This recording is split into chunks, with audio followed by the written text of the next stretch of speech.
गाँ दाण्डरे जमी रहुछि 3 फुट्र वर्षा पानी।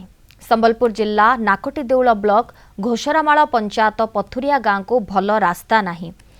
पानी निष्कासन होई न पारे गाँ दाण्डरे जमी रहुछि। बारंबार अभियोग सत्वे प्रशासन पक्षरु कोनोसी पदक्षेप ग्रहण करा जाउ नथुबारु लोकमाने अतिष्ठ होई पड़िछन्ति। बाध्य होई लोकमाने रास्तारे जमी रहितबा पानी भितरे धारणा देइछन्ति। छुआ मैंने स्कूल कॉलेज जीवा लगी भी असुविधा पाती आउ टिके हेले बर्षी देले पानी जमबार आमे सब असुविधा पाउजु आउे जेते जहाँ कले भी कहीं आम कथा शुणवा को नहीं आउ कंक्रीट रास्ता टिके हो जाता बेले भल होता आमे टिके सुविधा पाइतु आउ किछि ना हेले भी 10 दिन खंडे हला ना छुआ माने आम कॉलेज क्लास करी नहीं पारबा कि पढ़ी भी जाई नहीं पारबा टोटाली आ मेडिकल पत्र भी बहुत गले बहुत देह खराब कर भी गले भी होउजी। वर्षा हेई गले संगे संगे पेट जल पूरा एठे पूरी ना रहउजी।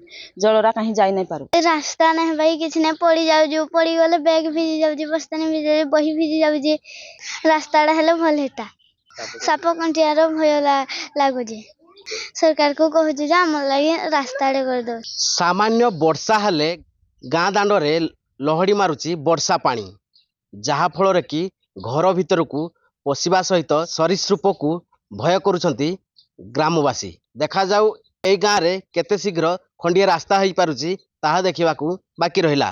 रेढ़ाखुल पथुरिया गाँव जसवंत नारायण साहू, कलिंग टीवी।